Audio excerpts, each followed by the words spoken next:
Cancer क्यों होता है, कैंसर को प्रिवेंट कैसे किया जाए, अगर कैंसर हो ही गया तो उससे पीछा कैसे छुड़ाया जाए, how to cure cancer.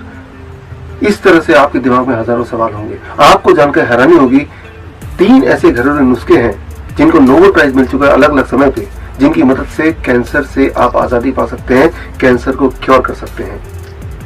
I welcome you to this video mathematics of cancer cure. इस वीडियो में मैं आपको बताऊंगा कैंसर क्या है, उसे प्रिवेंट कैसे कर सकते हैं, और अगर कैंसर हो ही गया how you can cure it with the help of 3 Nobel prize winning science, और Nobel prize winning science which you can practise at home. Actually हम सबके बॉडी में कैंसर सेल होते ही हैं। इस वक्त मेरे बॉडी में, आपके बॉडी में कैंसर सेल है, और जिनके बॉडी में कैंसर सेल नहीं बनते, they are the one they die early. Cancer cell are one of the important cells in the body. So cancer cell की ग्रोथ 1 का 2, 2 का 4 एक्सपोनेंशियली होती है। जब उनकी ग्रोथ इतनी ज्यादा होती है कि उसके लिए सेल्स के लिए बनी हुई जगह से ज्यादा वो जरूरत पड़ती है जगह की, एट दैट टाइम हमारा बॉडी एक स्पेशल मैकेनिज्म इनिशिएट करता है, that is called autophagy. Autophagy autophagy auto मतलब सेल्फ, फेजी मतलब खाना, अपने आप को खाना।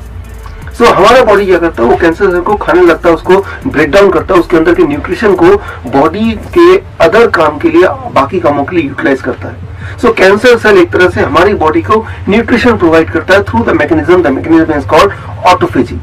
So the cancer cell plays a very important role in our growth. It plays a very important role in the maintenance of the body, in immunity of the body. So लेकिन कुछ लोगों की बॉडी में ये जो autophagy का mechanism है वो स्विच ऑफ हो जाता है, जबकि कैंसर सेल यानी कि ट्यूमर बढ़ रहा है लेकिन अभी एक ही जगह तक सीमित है, दैट इज स्टेज 1 और 2। स्टेज 3 एंड स्टेज 4 क्या होता है कि वो सेल्स इतने बढ़ गए कि वो जगह और काफी नहीं हो रहा है, तो वो सेल्स बाकी पूरे बॉडी में कैंसर सेल फैलने लगे, that is called stage 3 and stage 4। पूरे बॉडी में कैंसर सेल, पूरे बॉडी में जगह जगह पे tumours, that is what is cancer. Suffer from cancer और some of them die of cancer, right. कोई भी इंसान की मौत कैंसर से तभी हो सकती है जब कैंसर सेल बढ़ते जा रहे हैं और उसको रोकने के लिए जो मैकेनिज्म है बॉडी का वो बाई चांस स्विच ऑफ है। Most of the people what they do, they go for biopsy, they go for diagnosis like MRI, they go for CT scan, ultrasound। जब भी देखा कहीं ट्यूमरस ग्रोथ है तो सबसे पहले बॉडी हमें बताती है by giving pain, और उस पेन के बाद हम डॉक्टर के पास जाते हैं, डॉक्टर बोलता है डायग्नोज करना पड़ेगा। एक इंपॉर्टेंट बात मैं आपको बताता हूँ कि diagnosis causes cancer. Listen carefully, diagnosis causes cancer. एक बात तो तय है कि अगर आपको कहीं पेन हो रहा है तो हो सकता है कि वहां ट्यूमरस ग्रोथ हो, लेकिन हर ट्यूमर कैंसर में कन्वर्ट होगा ये श्योर नहीं है। कई बार ट्यूमर जब एक हद तक बढ़ जाता है तो बॉडी अचानक ऑटोफेजी को ऑन कर देता है और धीरे धीरे वो ट्यूमर हमारे बॉडी में अपने आप ही डिसॉल्व हो जाता है। जिस तरह से आपको पिंपल होते हैं तो पिंपल एक साइज में आने के बाद अपने आप डिसॉल्व हो जाता है, सिमिलरली बॉडी के अंदर भी सिस्ट है, ट्यूमर है, पॉलिप्स है, they grow and most of them they get dissolved on their own, right. So लेकिन कई बार हम में से कुछ लोग पैनिक होकर डॉक्टर के पास जाते हैं, that is called preventive checkup, और डॉक्टर उस ट्यूमर को देखता है। एक इंपॉर्टेंट बात, अगर आप ट्यूमरस ग्रोथ को छेड़ेंगे तो non cancerous cell can get convert into cancerous cell. Tumour और कैंसर सेल में फर्क क्या है कि जब सेल फैलने लगते हैं, अलग अलग बॉडी की जगह पे वो डिस्ट्रीब्यूट होने लगते हैं, दैट इज कॉल्ड कैंसरस, वो स्प्रेड होने लगते हैं। लेकिन स्प्रेड होने के लिए इंपॉर्टेंट है कि जब आप उसको छेड़ेंगे, राइट, उसे एक्सरे से छेड़ेंगे, उसे बायोप्सी से छेड़ेंगे, उस पे कट लगाएंगे, सर्जरी करेंगे, that what is cause, that is what is called cancer. और नॉन ट्यूमरस की बॉडी में कुछ अनयूजुअल हो रहा हो, कोई पेन हो रहा हो, ब्लीडिंग हो रही है, ट्यूमरस ग्रोथ हो, so don't go for diagnosis. हो सकता है वो कैंसर हो सकता है वो ना हो, लेकिन अगर आप डायग्नोसिस करेंगे तो जरूर वो कैंसर में कन्वर्ट हो जाएगा। तो अब हमें क्या करना होगा, आपको फॉलो करना है 3 step protocol, the Nobel prize winning 3 step protocol, and those 3 step protocol can help you recover from cancer. So इसमें स्टेप 1 इज, अगर आपके बॉडी में नाइट्रिक ऑक्साइड की प्रोडक्शन बढ़ जाए तो कैंसर सेल वहीं रिस्ट्रिक्ट हो जाते हैं, वो और नहीं ग्रो करते, वो और फैल नहीं सकते in the presence of nitric oxide. So अब एक सवाल यह है कि हम क्या करें कि हमारी बॉडी में बहुत सारे नाइट्रिक ऑक्साइड प्रोड्यूस हो। बड़ा आसान उसका जवाब है, very easy answer, that is you have to change the diet. जो बड़ी study human disease and nutrition के बीच का कनेक्शन को अंडरस्टैंड करने के लिए, उस स्टडी का नाम है चाइना स्टडी। इसको बेस बनाते हुए I created a diet, I call it a DIP diet. If you can be on DIP diet, the diet can help you produce immense amount of nitric oxide.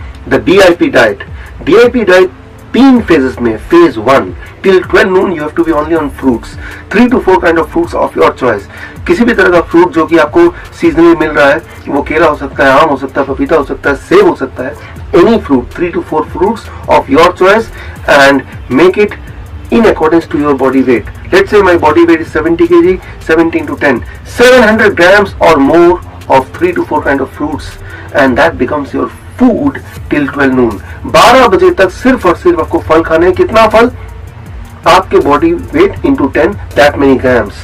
कौन से फल? जो भी फल आपको पसंद हो, जो भी फल आपको इजीली मिल रहा हो वो ले सकते हैं, लेकिन कुछ और नहीं खाना है। No bread, no biscuit, no chai, no roti, no पराठे, only and only fruit and fruit. एक बार खाएं, 2 बार खाएं, 10 बार खाएं, बट खाना सिर्फ फ्रूट है 12 बजे तक। That is phase 1 of the DIP diet. Phase 2 that is lunch and dinner. जब भी आप लंच एंड डिनर के लिए बैठेंगे, always sit with 2 plates, plate 1 and plate 2। Plate 1 जो है that is vegetables. Choose any 3 to 4 kind of vegetable which you think you can eat in raw और which you think you can eat in steamed form. Tomato, cucumber, radish, carrot, किसी भी तरह का vegetable आपको choose करना है। ऐसे vegetable जो आप कच्चा खा सके या फिर थोड़ा बहुत स्टीम करके खा सके। सो ऐसे 3 to 4 kind of vegetable you have to choose. कितना लेना, that is very important according to your body weight. For example my body weight is 70 kg into 5, that is 350 grams of or more grams of 3 to 4 kind of vegetable in raw form। that become plate 1। plate 1 खाने के बाद ही you are allowed to have plate 2। plate 2 is your home cooked vegetarian food with less oil and less salt। जितना खाना चाहे उतना खा सकते हैं। That is what is lunch and dinner. जब भी आप लंच एंड डिनर में बैठेंगे, इसी फॉर्मूले के हिसाब से आपको खाना है। That becomes phase 2 of the 3 phase DIP diet. And phase 3 में मेजरली आपको क्या नहीं खाना, उस पर हम ध्यान देंगे। Phase 3 is avoid only 2 kind of food। one is all kind of dairy animal food and dairy products। I mean, even dairy products are animal food. All kind of animal food you have to avoid। No chicken, no fish, no egg, and no dairy product। दूध, दही, मक्खन, घी, पनीर बिल्कुल छोड़ना है। And second thing you have to avoid is no packed and processed food, bread, biscuit, namkeen, even no chemical। For example, avoid all kind of medicine, including the medicine for cholesterol, medicine for mild headache, इनको avoid करना है। No chemical inside your body। So that is the phase 3 of the 3 phase DIP diet। If you can do it, then the body will start producing good amount of nitric oxide and that will restrict the further growth of the cancerous tumorous cells। And that is the step 1 of 3 step protocol। Oxygen के presence में cancer cell cannot survive। in the presence of oxygen cancer cell dies. जहां पे oxygen नहीं होगा वहीं पे cancer cells हो सकते हैं। कैंसर सेल्स और ऑक्सीजन दोनों एक साथ नहीं रह सकते। बड़ा सिंपल है, आपको कोशिश करनी है कि आपकी बॉडी के अंदर ज्यादा तक ऑक्सीजन आप भेजें। How you can do it? Very simple. हर दिन रोज 1 घंटा आपको ऐसे एक्सरसाइज करने हैं जहाँ पे ऑक्सीजन इनटेक ज्यादा हो। जैसे प्राणायाम है जहाँ डीप ब्रीदिंग होती है, मार्शल आर्ट्स ट्रेनिंग है जहाँ ब्रीदिंग पे फोकस किया जाता है, इवन रनिंग है जहाँ ब्रीदिंग डीप होती है। सो ऑटोफेजी आप समझ गए। Autophagy, what is autophagy? कि बॉडी के अंदर जो वेस्ट होता है, the cancer cells are also kind of waste. उस वेस्ट को बॉडी खुद ही रिसाइकिल करती है, अपने काम लगाती है। एवरी डे 12 आवर फास्टिंग, यानी कि रोज आपको 12 घंटे के लिए खाना है और 12 घंटे के लिए बिना खाए रहना है। अगर सुबह 7 बजे आपने खाना शुरू किया तो डिनर 7 PM से पहले ही खत्म हो जाना चाहिए और 7 PM से लेकर अगले दिन 7 AM तक you should not eat anything. प्यास लगी तो पानी पी सकते हैं, that's all. So that is the daily 12 hour fasting and weekly 24 hour fasting. हफ्ते में एक दिन चूज कर लीजिए जिस दिन आप सिर्फ पानी पे रहेंगे, कुछ भी नहीं खाएंगे। जब आप अपने बॉडी को न्यूट्रिशन नहीं देते हैं, उस दौरान, उस फास्टिंग के दौरान बॉडी क्या करता है कि ग्रोथ वाले जो चीजें हैं उनको रोक देता है। Cancer cells are all about growing further. So body stops giving nutrition to anything which is growing. If you can do it for next 6 months, you can be out of the cancer, आप cancer से cure हो सकते हैं, ठीक हो सकते हैं। It takes about 6 months time to recover from stage 1 cancer, stage 2 cancer. लेकिन अगर आप स्टेज 3 कैंसर के पेशेंट हैं, स्टेज 4 कैंसर के पेशेंट हैं, तो आपको DIP डाइट को थोड़ा मॉडिफाई करना है। If you are a patient of stage 3, then you have to modify DIP diet. How to modify? Only 2 steps. Step 1, the plate 2, the cooked food which you are taking along with the raw food, the plate 2, दिन में 2 में से 1 बार ही लेना allowed है। Plate 2 अगर आपने lunch में ले लिया तो डिनर में नहीं लेंगे, और डिनर में ले लिया तो लंच में नहीं लेंगे। Only once in a day you can consume plate 2. Number 1. Number 2, every day in lunch and dinner along with plate 1 add 3 to 4 kind of green leaves, 3 से 4 तरह के हरे पत्ते जो आप खा सकेंगे। मूली के पत्ते, पुदीने के पत्ते, धनिया के पत्ते, पान के पत्ते, पालक के पत्ते, इतने सारे तरह के पत्ते हो तो उनमें से कोई भी 3-4 तरह के पत्ते ले लीजिए और ये पत्ते अपने खाने का पार्ट बनाइए, लंच का पार्ट बनाइए, डिनर का पार्ट बनाइए।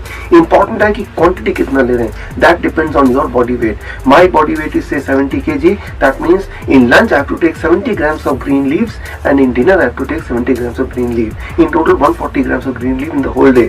तो एक चीज आपने माइनस कर दिया, that is plate 2 only once a day, और एक चीज ऐड कर दिया, that is green leaves 2 times a day, lunch and dinner both, and that becomes the diet of stage 3 cancer patient. लेकिन अगर आप स्टेज 4 कैंसर पेशेंट हैं तो इसमें भी कुछ और एडिशन करना है, that is you add green and red juices. Stage 3 वाला जो सारा डाइट रहेगा, लेकिन एक एडिशन होगा, that is red and green juices. Green juice means पालक का जूस, रेड जूस मतलब बीटरूट का जूस, टमाटर का जूस। रोज 250 ml आपको शाम को ग्रीन जूस सिप करके या रेड जूस सिप करके पीना है, and that becomes the diet for stage 4 cancer patient. Stage 4 cancer patient के लिए वन मोर एडवाइस कि 1 महीने तक, अगले 1 महीने तक जो प्लेट 2 है उसको पूरी तरह छोड़ दें, बिल्कुल भी। This means no cook food at all. 1 महीने के बाद then you can start cook food like stage 3 patient, because इतना ही टाइम लगता है स्टेज 4 को स्टेज 3 तक पहुंचने में, right. And once you been stage 3 for 3 months you are allowed to eat plate 2 only once a day, and after 3 months now you can eat plate 2 times a day। धीरे धीरे cancer के sales कम होते जाएंगे, धीरे धीरे tumour की growth कम होती जाएगी, वो डिसॉल्व होते जाएंगे, and full recovery may take about 6 to 9 months time। So this is a perfect way to recover from cancer।